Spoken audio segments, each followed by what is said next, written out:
I'm acting on behalf of Brittany Doolin, and this is a training environment. No one can act on your behalf in production, okay? No one ever can sneak in behind your IZ and do something. This is just a training environment. And it actually calls me to do costing allocation for lateral move, James Bond. This is how we know that, this is not a real employee. We don't show real employees here. It's James Bond. So here, that's the page that you usually see, right? So James Bond has a lateral move. As a good boy, he has a lateral move on February 9, the start of the pay period. So you get this page. What do you do on this page? First of all, costing allocation level. The system offers you both. You always skip the worker in position. Okay? And the moment you do that, you see what's going on.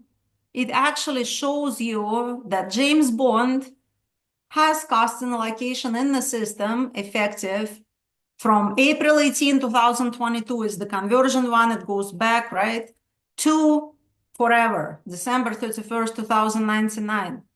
So you look at this costing allocation, collateral move. He has it. It's still at U-Source Finance and Accounting. Oh, he's still funded from that? Wonderful. Okay, you don't need to do anything. All you need to do is hit submit. You don't need to change your date to February 9. You don't need to do anything. It's still valid costing allocation. But let's say you're doing a lateral move for James Bond. It's still same position. He's now supposed to do something else and be funded from somewhere else. What do you do now? Do you override the dates trying to create that? Please never do this because it's going to erase the history and we're going to send you emails, right? And we're going to actually manually fix it, investigate it. And there is a team on this meeting that does this every week in the environment, right? So it's really a lot of work because we want to be true to the history. We don't want to just override or rescind your entries. So what do you do here? First, you end this costing allocation. So if I start something on February 8, 9, I need to end the previous one on February 8, 2025. So I do that. And then I have a choice. Okay. I can copy or I can submit, I can add a costing allocation. So I know that James Bond is going to work on completely different U-Source. I don't need to copy, I will add. So I'll click on add. All right, so, it will come with the start date of February 9, 2025 here, because this one is by default your job change date. So in this case, it actually went from February 9 because this is your job change date. So here you don't even need to change your start date, right? Because it's already February 9. So it's February 9, 2025. I'm going to add it on December 31st, 2099. Then all I need to do here is to select U-Source. So I will just select U-Source. I will put something in, UMCP Finance. Let's see what I have. I will have some U-Sources. So I'll put Finance Administration because right now he needs to work on that. I put my U-Source in. And guess what? Everything is here. Don't change a thing, right? It's already in for you. And it defaults to 100% as well. So if I needed to put another record, let's say I'm splitting James Bond right now. I change it to 50 right here, okay? And then when I create next record, let's say I'm doing 50-50, James Bond is going to be funded from both U-Sources. So now I got my second line. It already has 50%, saving you a couple of clicks. And then you go and add another U-Source. So let's see. Let's do another one. UMCP, I will do accounting. Let's say what we have. Well, cybersecurity account. I'll just pick up that one. Okay. And all I need to do here, I need to click submit and this process will go on its way. Okay. So basically that's all I need to do. The allocation defaulted to 100%. And that's it. And it shows you who is going to do what next. Okay. So let me stop proxy for a second and go to another case. So we're done with James Bond. That's all I needed to do. End my allocation, start a new one. I'm not overriding history. I just did the right thing. Now let's look at employee in two positions. Snow White. Snow White has two positions. So I'm going to change her costing allocation now, right? So what do I need to do? I got to the page. I see a little bit more than you will see because obviously I have a powerful account. But technically, a lot of this, you will see everything that you need to see in the profile. So first of all, I need to decide which is the position I'm changing. And I have this position graduate student. That's the one that I want to change. So I get into pay and I get into costing allocation. All right. And it actually brings me the costing allocation converted. So this person is a new source until the end of the fiscal year. And let's say, first of all, sometimes they have more history. And then if you view all costing allocation, it actually shows you everything. But in this case, she just has one record. So that's fine. So if I need to change that, that's the same principle. I click on maintain. It comes up, the filter comes up with today's date always. It means it will show me something that is valid today and future dated. And then all I need to do, here right now, because I enter it from the graduate student position, it still does not give me that position. It will give me actually the primary position. That's where it's important. Even I get tricked and I'm doing thousands of those, right? But check your position. You're on graduate student plus, that's what you need to select and cast. And always watch out for that because it just saves you time and sanity. And click on OK. And this is what now you're on that page, you're doing the same thing. So let's see how that page behaves when you're actually doing it on a standalone costing allocation. So you want to change it effective February 9. What do I do here? I do the same thing. I put 0208 2025. That's the first thing that I'm doing. I'm ending my allocation, right? All good? Then I want to add a copy. Let's say I want a copy because I want to layer on this costing allocation, add another one, another percentage, right? So the moment I hit copy, what happens? I bet if you worked with the system, you see that error all the time and you're like, I haven't done anything. Why are you screaming at me? Well, because it defaults with today's date, February 5th, right? So that's what it is. But this allocation is ended on February 8th. That's why the system starts yelling at you right away. Ignore that for a second. Ignore that error.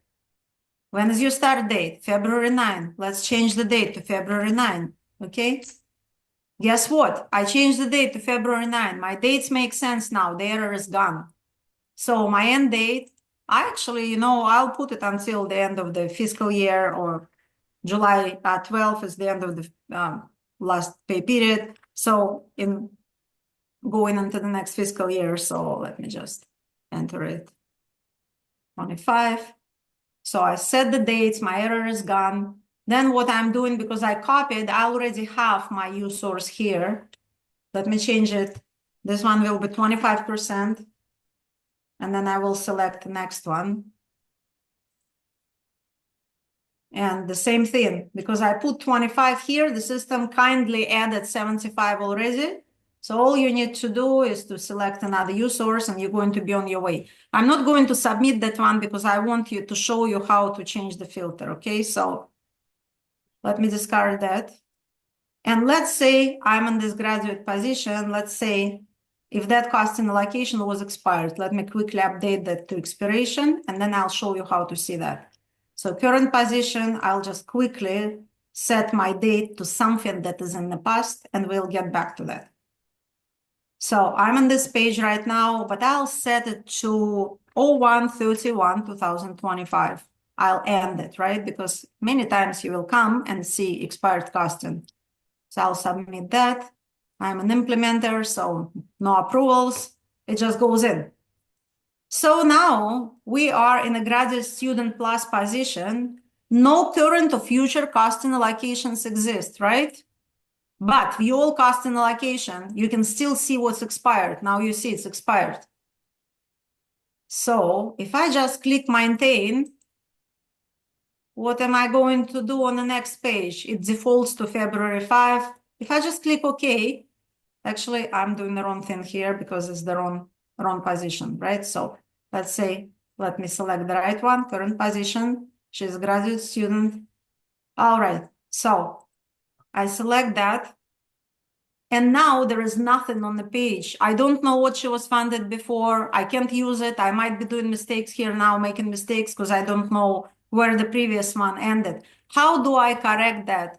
So click back on the filter and just, for me, I sometimes go as far as 2024, but now I saw that it's kind of somewhere in January, 01/01 2025. Let me refilter that. Just tell the system I need to select something from the past. And then when I click OK, well, guess what now? Now you can see previous allocation on screen and you can copy that, you can modify that, you can extend that. Sometimes all you need to do is to extend it. Don't bother creating a new effective date if this costing allocation is still valid. If you need to extend it to go until May 31st, all you need to do, May 31st, okay? And click submit. If this is the same costing, why do you need multiple effective dates? So actually, this is what I wanted to share as part of tenant presentation. So I will stop sharing right now. Jeff, I know we have more questions, but let me get you in right now with your message. And then Sure, we see if we have a minute, we'll go back to questions. absolutely. So I just wanted to hop in here for a minute and honestly thank everyone for coming. We have far more participants in this training than I thought we would have. So we greatly appreciate it. As an organization, we're seeing lots of problems with costing, and these problems have for certain blindsided us. The the main problem that I see with the experience that I've had with costing, these concepts that Masha has presented today, they are almost identical to PHR. They are really not any different. There are some notable changes with Workday, and some of them are positive. But the concepts themselves of costing and applying costing to jobs, having costing that covers an extended period of time with no gaps and no overlap, all of those concepts are out of legacy. They're not different. What is painfully different is the way that you update these records in a system. Those screens are very different from PHR. Oftentimes, they seem overwhelming and confusing, and we get it. We understand it. We're we're somewhat hogtied here because this is a purchase system. We all know what its deficiencies are with costing, but that those deficiencies have to be addressed through Workday, and that's not something that we have control over. So we try to do our best on the back end to address the problems that we see you're having. Today is step one and only step one. So we wanted to make sure you got at least a little bit of training on the screens. Hopefully it was helpful. And then we'll keep going with this. I want everyone to know that the responsibility for costing allocations, that is seated with payroll services. And so if you're having issues with it, you can create a ticket for payroll services and we'll get it and we'll help you through it. We have been doing that, but I wanted to make sure everyone knew that when you have questions with costing, they definitely come to payroll. If you put costing in the subject line, I'll see it quicker and probably get you a response quicker. For all of you that are here today, the roles that have access to costing, they are HR analysts and they are costing specialists. We have two roles. That's an enhancement out of legacy because the costing specialist also has a costing approver. That's an additional role. That role only has access to costing and to the PAA, which is the old salary transfer. So that's an enhancement. You can kind of mix up the roles if you need to within your unit. It doesn't have to all be placed with one person. Um, a couple of other things. A really good question earlier that we did not have in PHR is that costing can be changed midstream in the pay period. You can have costing stop on a Tuesday and pick up on a Wednesday, and the financial system and the financial component in Workday will see that, and it will charge accordingly. We did not have that luxury in PHR. So that's a very positive enhancement. There was another question in the chat about costing that I believe had expired or needed to be updated retro. And do you need to do that in Workday? And the answer is you do need to do that in Workday because Workday has added functionality in payroll that is retro processing that PHR did not have. If you don't have costing, but you submit a retroactive transaction, there's nowhere to put it. So that's why it's really important to keep costing consistent, no gaps between your costing packages, and no overlap with their dates. And again, that's a concept straight out of PHR. It's not, it really isn't anything different. A final question that I saw, and then I'm going to turn it back over to Masha. Uh, I get that the concept of the type of costing you're adding is new, somewhat foreign, maybe confusing. At the institution, we require worker position costing. That means when someone's hired into a position, that action needs costing. We have a couple different, we have a couple additional types of costing, and Masha had talked a little bit about worker position earning costing. Really, for your purposes today, we really see that most with allowances and specifically with administrative increments or acting increments. Sometimes those allowances have a different costing. And so then that means they have a separate costing in Workday that's added. And we had that same functionality in PHR. So that's not any different. But we also have a third type of costing, and that is applying costing to the position itself, even before anyone is hired into it. We are in active discussion about utilizing that a bit more, but I can tell you that applying costing to the position is not across the board in Workday, really only applies to the itemized positions, which translation means faculty and staff who are on individual positions. That's where we would get some benefit. But for hourly students, we can't do that. And for very targeted and specific types of faculty and staff, we can't do that. So again, for your purposes today, you're focused always on worker position costing whenever you're accessing costing through Workday. If you choose one of those other types, it's very likely that costing is not going to be applied the way that you will like it to be applied or the way that we need it to be applied. So that kind of wraps it up for me. I don't want you to leave this feeling overwhelmed. I want you to know that we are available in payroll. We can help you through this.